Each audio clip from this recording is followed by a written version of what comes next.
नमस्कार दर्शकबिन, जय भारत, जय किसान।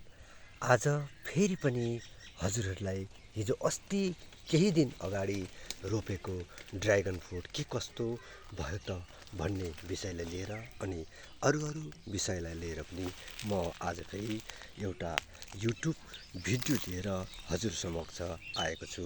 म टोटगाउँ बाग्राकोट जिपी अन्तर्गतबाट हो। हेर्नुहोस् दर्शकबिन, हिजो अस्ति केही दिन अगाडि मात्र लगाएको ड्र्यागन फ्रुटले यसरी कलकलाउँदो मुनाहरू फैलिरहेको दृश्य छ। त्यसका साथसाथै आज फेरि म गाउँले यानि कि अर्ग्यानिक बेलायती टमाटर पनि हजुरहरूलाई देखाइरहेको छु। हेर्नुहोस् त कृषक महानुभावहरू, यो टमाटर कति मजाले लटरम्मै फलेको तपाईहरूले देखिराख्नु भएको छ। दर्शकबिन, म तपाईहरूलाई यो टमाटर कस्तो हो र यो खाँदा कस्तो हुन्छ, यसको टेस्ट कस्तो प्रकारको हुन्छ भन्ने विषयलाई पनि म युट्युब भिडियोको माध्यमद्वारा सार्वजनिक गर्दैछु। हेर्नुहोस् दर्शकबिन, यस प्रकारको छ। यसरी आज हामीले यो स्वादिष्ट अनि अर्ग्यानिक टमाटर यसरी गमलामा एक गमला टिप्न पुग्यो। दर्शकबिन, यो एकदमै मिठो हुन्छ। यसको चटनी यानि कि गोर्खे अचारमा काँक्रा मटरहरू जस्ता चिजहरूमा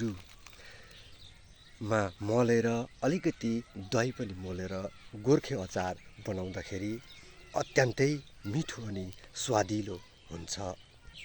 विशेष गरी यो टमाटर चाहिँ हामीहरूले जतिखेर मध्याह्न बर्खा हुन्छ त्यो सिजनमा हामीहरूले यसरी टमाटरहरू किनेर खान धेरै गाह्रो परेको हुन्छ, किनकि बजारमा धेरै महँगाई भएकोले गर्दाखेरि हामीले ठुलो खालको टमाटर किनेर खान सक्दैनौँ र एकदमै थाकेर आएको बेलामा खेतीबाट जतिखेर हामी हलो जोतेर धान रोपेर दिनभरि कसैको खेतला मेलापाता गएर आउँदाखेरि गलेको बेलामा यो टमाटरको चटनी बनाएर खाँदा अत्यन्तै मिठो हुन्छ अनि भात धेरै रुच्ने गर्दछ।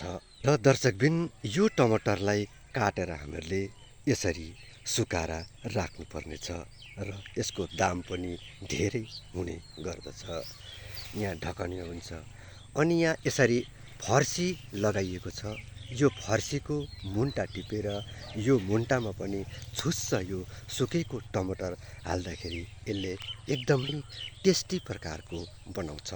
दर्शकबिन, तपाईहरूले पनि कहाँबाट कसले यो भिडियो हेर्नुहुँदैछ सबैले लाइक, सेयर अनि सब्सक्राइब गर्न नबिर्सिनुहोला, ताकि अरू किसानहरू भए ठाउँमा पनि यो सब चिज पुग्ने गरोस्। अब यहाँ हेरौँ, यहाँनिर सुठुनी साग लगाइएको छ।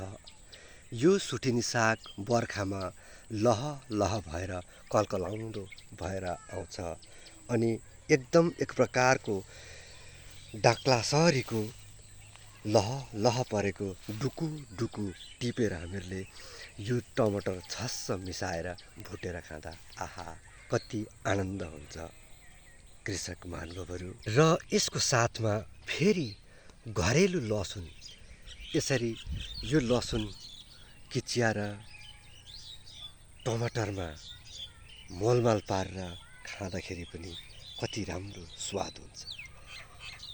यो अचार र यो सब्जी अनि गुन्द्रुकको झोल देख्दाखेरि जस्तै नरुच्नेलाई पनि खाउँ खाउँ लागेर आउँछ, मुखबाट रालै चुन्जाल जस्तो टेस्ट हुन्छ।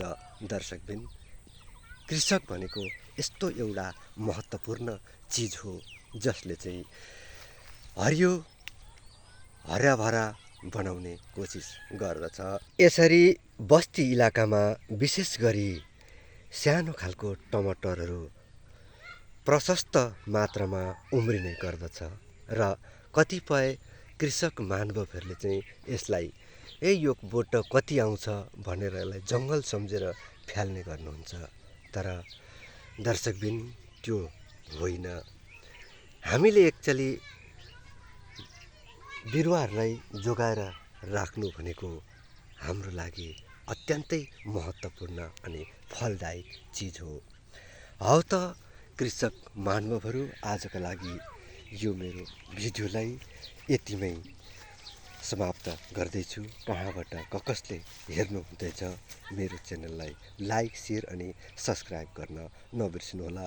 सबैलाई जय भारत, जय किसान, जय मोदी, जय जय मोदीजी।